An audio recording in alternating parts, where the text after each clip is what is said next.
A'udzubillahi minasyaitonirrajim. Bismillahirrahmanirrahim. Alhamdulillahirabbil alamin wassalatu wassalamu ala asrofil mursalin wa ala alihi washabbihi ajmain. La haula wala quwwata illa billahil aliyyil azim. Amma ba'du.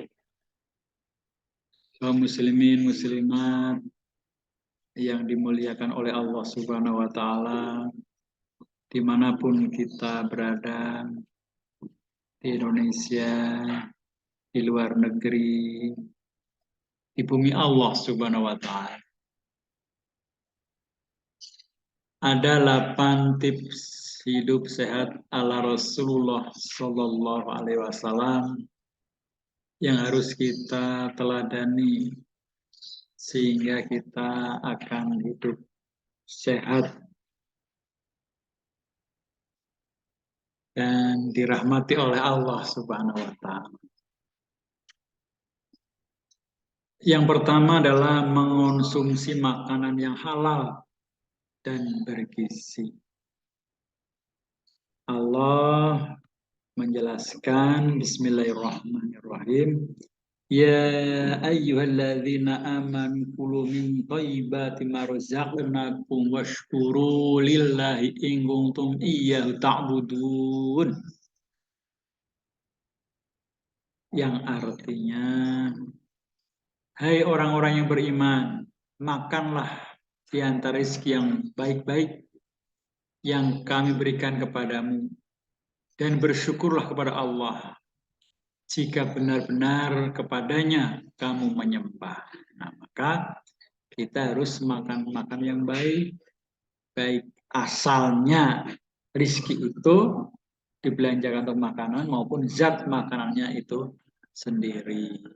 Maka kalau kita ingin benar-benar sehat, makanannya itu baik, dan bersyukurlah kepada Allah jika kita benar-benar menyembah kepada Allah Subhanahu wa taala. Harus rajin sholat dan ibadah sunnah. Yang kedua adalah mengkonsumsi kurma dan madu. Rasulullah Shallallahu Alaihi Wasallam memiliki pola makan dengan mengkonsumsi makanan yang bergizi. Misalnya makanan kurma, madu, zaitun, dan sebagainya. Rasul menjelaskan, barang siapa setiap pagi mengkonsumsi 7 butir kurma ajwa, maka pada hari itu ia akan terhindar dari racun dan sihir. Biasanya Rasulullah mengonsumsi segelas air minum putih dicampur dengan madu ketika sarapan. Madu memang memiliki banyak manfaat. Dalam suatu penelitian dijelaskan bahwa rutin mengonsumsi madu dapat terhindar dari resiko penyakit jantung koroner, hipertensi, dan penyakit-penyakit lainnya. Yang ketiga, menjaga kebersihan dalam mencuci tangan. Ya sebenarnya tidak hanya mencuci tangan saja, tapi dengan berwudu. Setiap kegiatan-kegiatan, aktivitas sehari-hari, awalilah dengan berwudu supaya tangan kita bersih, muka kita bersih, mulut kita bersih, kaki kita bersih, sehingga akan sehat. Oleh karena itu tidak heran jika Nabi tidak pernah mengalami gangguan pencernaan atau sakit perut walaupun makan dengan menggunakan tangan. Diriwayatkan oleh Laqit bin Sabrah, katanya, aku berkata, wahai Rasulullah, kabarkan kepadaku tentang wudhu.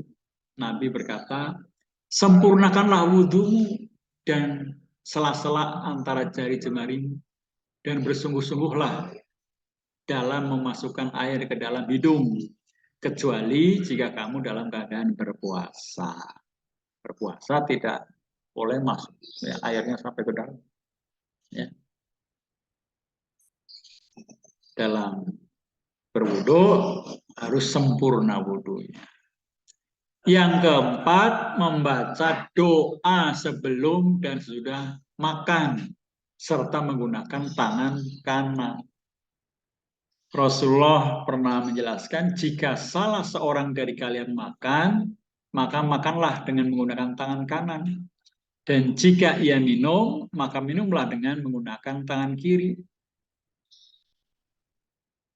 Nah, tangan kiri itu untuk setan. Nah, maka makan dan minum adalah menggunakan tangan kanan. Ya, karena sebenarnya setan itu makan dan minum dengan menggunakan tangan kiri. Nah, maka harus gunakan makan dan minum menggunakan tangan kanan. Yang kelima, makan saat lapar dan berhenti sebelum kenyang. Makan saat lapar dan berhenti sebelum kenyang menjadikan tips sehat ala Rasulullah Shallallahu Alaihi Wasallam. Rasul pernah menjelaskan, hai anak Adam, pakailah pakaianmu yang indah di setiap memasuki masjid, makan dan minumlah dan janganlah berlebih-lebihan. Sesungguhnya Allah tidak menyukai orang-orang yang berlebih-lebihan. Rasul juga menjelaskan, kalau memang tidak ada jalan lain memakan lebih banyak, maka berikan sepertiga untuk tempat makanan, sepertiga untuk tempat minuman, dan sepertiga untuk tempat nafasnya di dalam perut, sehingga akan sehat. Bagaimana yang dibiasakan oleh Rasulullah SAW. Yang keenam, tidur malam yang cukup.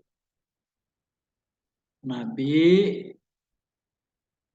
biasanya tidur sekitar pukul 9 malam atau selepas sholat isya. Kemudian bangun di sepertiga malam terakhir untuk melaksanakan sholat tahajud. Ini berarti Rasulullah hanya tidur kurang lebih 5-6 jam. Saat tidur Rasulullah mengambil posisi miring ke kanan saat hendak tidur dan meletakkan tangan beliau tepat di bawah pipi. Karena sebenarnya ketika kita tidur dalam posisi miring ke kanan dan kepala lebih tinggi dari lambung, itu akan lebih baik karena makanan yang kita konsumsi di pagi hari hingga sore akan tercerna dengan baik. Yang ketujuh, berolahraga. Salah satu gaya hidup ala Rasulullah adalah sering-seringlah berolahraga sehingga akan sehat. Beliau memiliki tubuh bugar dan apabila berjalan langkahnya juga cepat. Abu Hurairah radhiyallahu an menjelaskan, aku belum pernah melihat orang yang lebih baik dan lebih tampan dari Rasulullah. Roman mukanya cemerlang matahari. Juga tidak pernah melihat orang yang secepat beliau jalannya. Seolah-olah bumi ini digulung oleh langkah-langkah beliau ketika sedang berjalan. Walaupun kami berusaha untuk mengimbangi jalan beliau, tetapi beliau tampaknya seperti berjalan santai saja, padahal cepat jalan. Dan yang ke-8 adalah berpuasa. Rajin-rajinlah puasa sunnah, apalagi puasa Ramadan. Ya. Ini yang menjadikan kita itu sehat. Beberapa penelitian baik lokal maupun internasional bahwa puasa itu baik untuk kesehatan. Secara medis, puasa bisa membersihkan racun dan zat yang menumpuk saluran pencernaan, ginjal, organ tubuh lainnya. Beberapa manfaat puasa adalah membantu menurunkan tekanan darah tinggi dan kolesterol, mengoptimalkan pengeluaran racun tubuh, memperlambat tanda-tanda penuaan dini. Jadi awet muda puasa itu. Dan menyehatkan organ-organ vital. Dalam hal ini Allah telah berfirman, Bismillahirrahmanirrahim, Ya ayyuhalladzina amanu kutiba alaikumus syiyamu kama kutiba alal ladzina min qablikum la'allakum tattaqun. Yang artinya, hai orang-orang yang beriman, diwajibkan atas kamu berpuasa sebagaimana diwajibkan atas orang-orang sebelum kamu agar kamu bertakwa. Maka marilah kita bertakwa kepada Allah dengan sebenar-benar takwa sehingga kita bisa melaksanakan perintah Allah dan meninggalkan larangan-larangan Allah Subhanahu wa taala sehingga kita itu sehat, sehat jasmani maupun rohani. Mudah-mudahan apa yang saya sampaikan bermanfaat buat saya sendiri, buat pendengar semua di Indonesia, di luar negeri, sehingga kita itu benar-benar sehat seperti baginda Nabi besar Muhammad Sallallahu Alaihi Wasallam. Saya kira itu. Wassalamualaikum warahmatullahi wabarakatuh.